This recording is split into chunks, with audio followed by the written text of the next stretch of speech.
Cuando se habla acerca de las guerras italianas, esta serie de conflictos que plagaron la península itálica durante la tardía Edad Media y el principio de la modernidad, siempre hay dos estados que se suelen mencionar. Uno es la famosísima Serenísima República, Venecia, la ciudad comercial por antonomasia. Y el otro estado que se suele mencionar es la también famosa República de Génova, sin lugar a dudas la gran rival de Venecia. Génova, a diferencia de Venecia, no es tan rica, no es tan poderosa, no es tan cosmopolita ni es tan sofisticada. Sin embargo, y pese a carecer de todas estas cualidades, Génova va a transformarse en uno de los estados más poderosos no solo de la península itálica, sino también de toda la cuenca del Mediterráneo, y la ciudad va a producir muchas de las figuras más conocidas del período. Y es que en un Mediterráneo cada vez más conflictivo, más competitivo, la única manera que tenían los genoveses de ganarse un lugar era salir a buscarlo ellos mismos. Y por este motivo los habitantes de Génova se van a transformar en los grandes aventureros del Mediterráneo católico.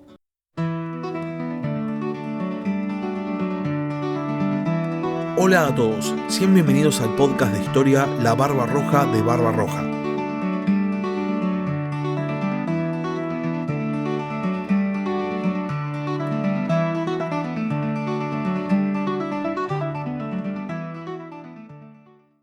La historia de Génova está, lógicamente, íntimamente relacionada con la historia de Italia en su conjunto. La región en la que se emplaza la ciudad se llama Liguria, en honor al pueblo ligur, un antiguo pueblo que habitaba el noroeste de la península itálica y también el actual sudeste de Francia. Los ligures fundan Génova como un oppidum, es decir, un pueblo fortaleza en el siglo V a.C., y entonces la ciudad de Génova va a vivir los primeros siglos de su existencia fuera de la órbita romana, hasta que por fin sucede la Segunda Guerra Púnica, en la que los ligures de Génova son de los únicos en aliarse con Roma en vez de aliarse con Aníbal, siendo entonces destruida en el marco de la guerra en el año 205 por Magón Barca, hermano de Aníbal.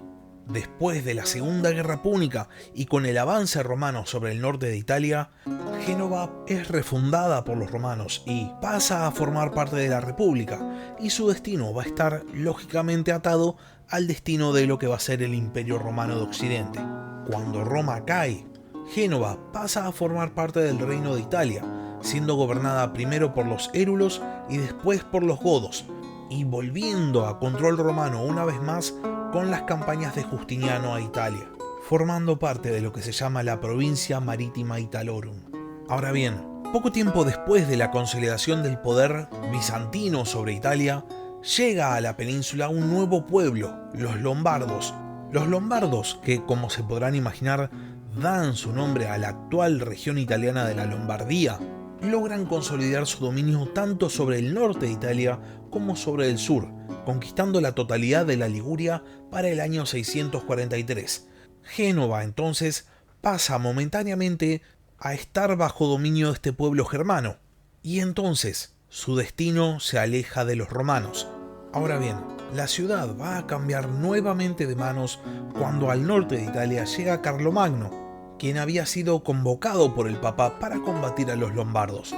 Cuando Carlomagno obtiene el título de rey de los lombardos, Génova pasa oficialmente al dominio carolingio, y entonces la ciudad pasa a tener una élite gobernante de vizcondes, y así Génova va a pasar un siglo, hasta que en el siglo X gana un nuevo estatus dentro del imperio, ya que se la declara independiente del gobierno de todo conde, marqués o duque.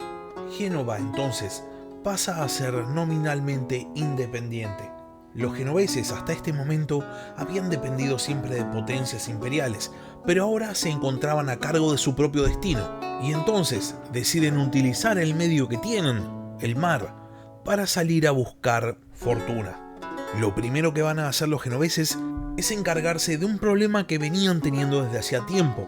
Los musulmanes, con su rápida expansión en el Mediterráneo, habían lanzado grandes campañas de saqueo y piratería, y estos saqueadores habían llegado hasta la propia Génova. Los genoveses de finales del siglo X, cansados de esta situación, deciden hacer algo al respecto y entonces participan de una expedición contra una colonia musulmana del sur de Francia llamada Fraxinetum, que era en realidad un emporio de comerciantes. Sin embargo, para los genoveses era de este emporio de donde salían los saqueadores y entonces participan en la destrucción completa de la ciudad. La campaña genovesa no finaliza con los saqueos y la piratería, pero lo que sí hace es mostrar a los genoveses cuál es el medio por el cual van a lograr la expansión.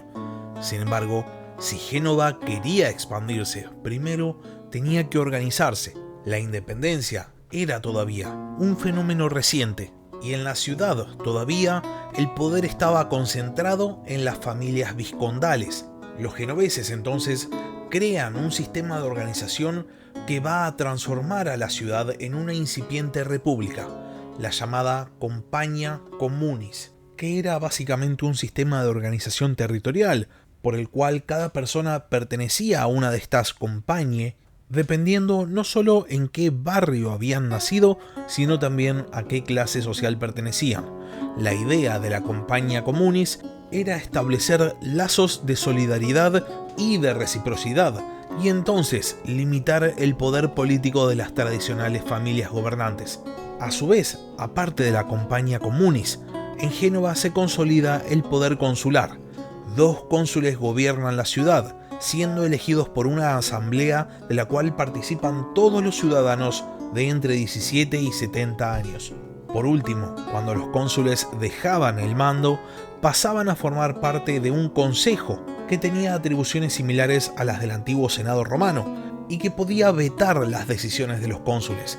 Quedaba así instaurada la República Genovesa, y una vez que los genoveses reorganizan su ciudad, ahora sí pueden dedicarse a la expansión. En este periodo de reorganización, Génova tiene conflictos con sus vecinos, sobre todo con su gran rival de la época, la ciudad de Pisa. Pero para los genoveses estaba claro que el futuro de la ciudad no estaba en la península italiana, sino estaba más allá del mar. Por este motivo, los genoveses van a aprovechar todas las oportunidades que tengan para participar en todas las campañas posibles, siempre que les pueda generar algún tipo de rédito. Una situación muy parecida a la que estaba viviendo otra república italiana, Venecia. Sin embargo, hay algo que distinguía a Génova de Venecia. Los genoveses eran profundamente católicos y entonces las campañas en las que van a participar van a ser campañas que tengan que ver con las cruzadas. Génova participa en la primera cruzada en el año 1097 y los genoveses son vitales para el esfuerzo de guerra, participando de la captura de numerosas plazas, la principal de ellas, Jerusalén. Y por el entusiasmo mostrado en la cruzada, Génova va a ser premiada con una iglesia y un almacén en Antioquía y también con un pequeño barrio comercial. Iniciaba de esta manera la expansión ultramarina genovesa. Los genoveses, viendo que la cruzada les había generado un rédito económico y territorial, van a intentar participar en todas las campañas de religión. Es así que, si bien no participan en la segunda cruzada, sí participan en la cruzada hispánica, en la cual ayudan al reino de Castilla a tomar la ciudad de Almería. Y después también van a participar en la tercera cruzada, en la cual los genoveses van a hacer de transportistas para los ejércitos cruzados, consiguiendo gran fama y prestigio, pese a que las cruzadas terminan siendo un fracaso y los territorios genoveses de ultramar se terminan perdiendo. Sin embargo, más allá de perder los territorios en el Levante, Génova ya le había agarrado el gustito a la expansión, por lo que ya durante el siglo XII, Génova va a completar la conquista de la región de Liguria y va a iniciar la colonización de numerosas islas en el Mediterráneo. Y con la consolidación del poder genovés llegan los problemas intestinos. El sistema político de la Compagnia Communis se había ido decantando hasta que 2 facciones se habían hecho con el control político de la ciudad. Los cónsules quedaban como figuras prácticamente de adorno, y entonces estas 2 facciones van a una verdadera guerra civil para dirimir quién se queda con el poder. Este es un periodo de enorme caos para Génova, que finaliza gracias a que estos 2 líderes de estas facciones que se disputaban el poder pactan un duelo en el que uno muere y otro termina renunciando al poder. Con la pacificación de Génova, llega también la caída en desgracia definitiva de los cónsules, que no habían podido hacerse cargo de la situación. La institución del consulado es reemplazada por la figura de un podestá, un gobernante que debía provenir de una ciudad externa y que iba a ser elegido por el Senado.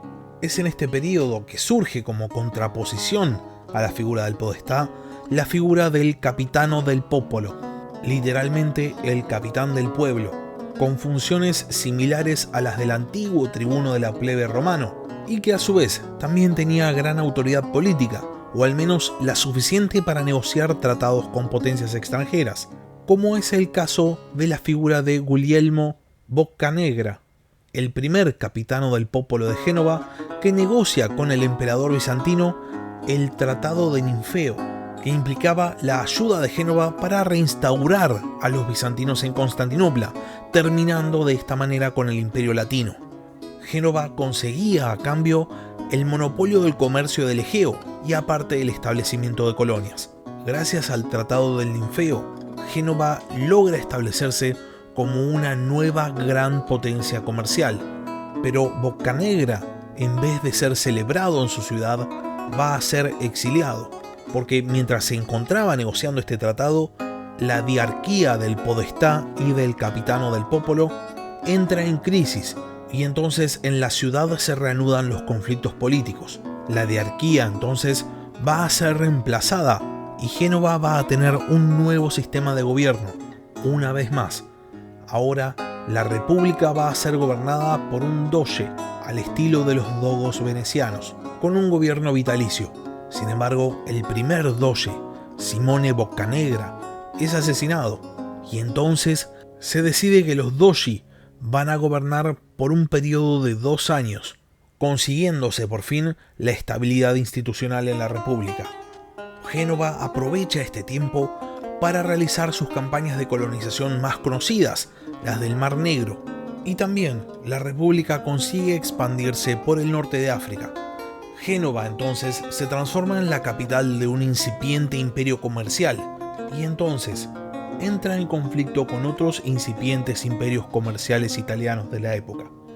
Pero eso es historia para otro capítulo. Hasta acá llegamos con el capítulo de esta semana. Si llegaron hasta acá y no están suscriptos al podcast, les recomiendo que se suscriban. Subo capítulos nuevos todas las semanas. Quiero agradecer especialmente a los miembros del canal en YouTube que me ayudan para poder seguir dedicándome a este canal. Si ustedes también quieren ayudar al podcast, pueden hacerlo transformándose en miembros del canal en YouTube o mediante un aporte mensual en Patreon. Les dejo el link en la descripción del capítulo. Muchas gracias por haber escuchado y hasta la próxima. Gracias por escuchar La Barba Roja de Barba Roja. Si tenés alguna pregunta o simplemente querés hacer un comentario, no dudes en escribirme al mail del podcast, labarbarrojadebarbarroja@gmail.com. Hasta la próxima.